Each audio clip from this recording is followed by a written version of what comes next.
ఓం శాంతి. ఈరోజు అవ్యక్త BapDada Murali, date 18/6/1969. Murali headline: మరజీవ జీవితం యొక్క గుర్తులు.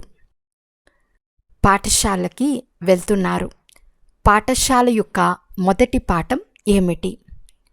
మిమ్మల్ని మీరు మరజీవగా చేసుకోవటం.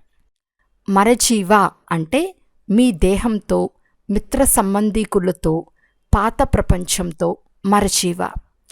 ఈ మొదటి పాఠం పక్కా చేసుకున్నారా? సంస్కారాలతో మరజీవ అవ్వలేదు. ఎప్పుడైనా ఎవరైనా చనిపోతే వెనకటి జన్మ సంస్కారాలు కూడా సమాప్తి అయిపోతాయి. అలాగే ఇక్కడ కూడా పాత సంస్కారాలు ఎందుకు జ్ఞాపకం రావాలి? రెండో జన్మ అయితే వెనకటి విషయాలు కూడా సమాప్తి అయిపోవాలి. మరజీవ అవ్వటం అనేది మొదటి పాఠం. దీన్ని పక్కా చేసుకోవాలి. పాత సంస్కారాలు మనవి కావు, ఎవరివో అని అనిపించాలి. మొదట శూద్రులుగా ఉండేవారు, ఇప్పుడు బ్రాహ్మణులుగా అయ్యారు. కనుక పాత శూద్ర సంస్కారాలు ఉండకూడదు. పాత సంస్కారాలు మీవిగా ఎందుకు చేసుకుంటున్నారు? ఇతరుల వస్తువుని తమదిగా చేసుకునేవారిని ఏమంటారు? దొంగ. కనుక ఇక్కడ కూడా ఎందుకు దొంగతనం చేస్తున్నారు? ఇవి శూద్ర సంస్కారాలు, బ్రాహ్మణ సంస్కారాలు కావు. శూద్ర వస్తువుల్ని బ్రాహ్మణులైన మీరు ఎందుకు స్వీకరిస్తున్నారు? అంటరాని వారి బట్టలు తాకినా స్నానం చేసేస్తారు. శూద్ర సంస్కారాలు బ్రాహ్మణులకి తగిలితే ఏం చేయాలి? దీని కొరకు పురుషార్థం చేయాలి. ఎలా అయితే మురికి వస్తువుల్ని తాకరో అలాగే పాత సంస్కారాల నుండి రక్షించుకోవాలి, తాకకూడదు. ఇంత ధ్యాస మీరు పెట్టుకుంటే ఇతరులకి కూడా ధ్యాస ఇప్పించగలరు.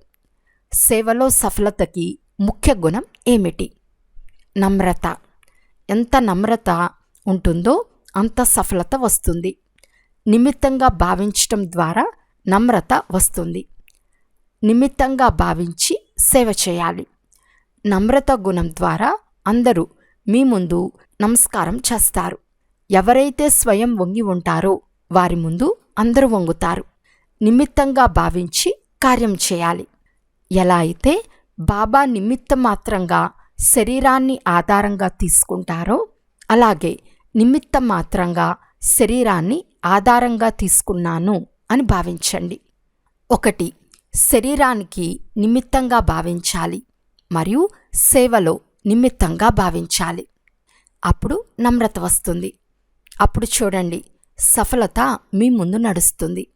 ఎలా అయితే బాప్దాదా కొద్ది సమయం దేహంలోకి వస్తున్నారో అలాగే దేహాన్ని నిమిత్త ఆధారంగా భావించండి.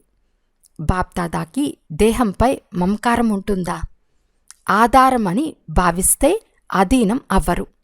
ఇప్పుడు దేహానికి అధీనం అవుతున్నారు, కానీ అప్పుడు దేహానికి అధీనం చేసుకుంటారు.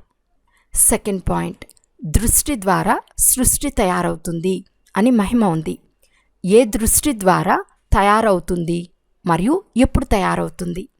దృష్టి మరియు సృష్టికే ఎందుకు మహిమ ఉంది? నోటి యొక్క మహిమ ఎందుకు జరగటం లేదు? సంగం యుగంలో మొట్టమొదట ఏమి మార్చుకుంటున్నారు? మొదటి పాఠం ఏమి చెప్తున్నారు? సోదరుల దృష్టితో చూడండి. సోదరుల దృష్టి అంటే మొదట దృష్టిని మార్చుకుంటే అన్ని విషయాలు మారతాయి. అందువల్లనే దృష్టి ద్వారా సృష్టి తయారవుతుంది అనే మహిమ ఉంది. ఆత్మగా భావించినప్పుడే ఈ సృష్టి పాతదిగా కనిపిస్తుంది. దృష్టిని మార్చుకోవటమే ముఖ్య పురుషార్థం. ఎప్పుడైతే ఈ దృష్టి మారుతుందో అప్పుడు స్థితి మరియు పరిస్థితి కూడా మారతాయి. దృష్టి మారటం ద్వారా గుణం మరియు కర్మ స్వతహాగానే మారతాయి. ఈ ఆత్మిక దృష్టి స్వతహాగా ఉండాలి.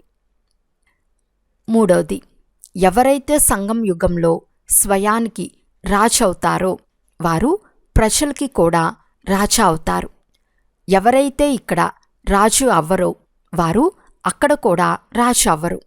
సంగం యుగంలో అన్ని సంస్కారాల బీజం పడుతుంది. ఇక్కడ బీజం పడకుండా భవిష్య వృక్షం ఎలా వస్తుంది? ఇక్కడ బీజం వేయకపోతే పువ్వులు ఎక్కడి నుండి వస్తాయి? ఇక్కడ రాజా అవ్వటం ద్వారా ఏమవుతుంది? మిమ్మల్ని మీరు అధికారిగా భావిస్తారు. అధికారిగా అవ్వటానికి ఉదారచిత్ అనే విశేష గుణం కావాలి. ఎంత ఉదారచిత్ అవుతారో అంత అధికారిగా అవుతారు. ఉదారచిత్ అంటే దాతాగుణం. 4. బ్రాహ్మణుల కర్తవ్యం చదువుకోవటం మరియు చదివించటం. దీనిలో బిజీగా ఉంటేనే ఇతర విషయాలు బుద్ధిలోకి రావు. కనుక చదువుకోవటం మరియు చదివించటంలో బిజీగా ఉండండి. ఈ రోజుల్లో బాప్దాదా మనసు యొక్క వృత్తి మరియు అవ్యక్త దృష్టి ద్వారా కూడా సర్వీస్ చేయవచ్చు అని చెప్పారు. మీ వృత్తి దృష్టి ద్వారా సేవ చేయటంలో ఏ బంధన ఉండదు. ఏ విషయంలో స్వతంత్రుల్లో ఆ సేవ చేయాలి. అచ్చా. ఓం శాంతి.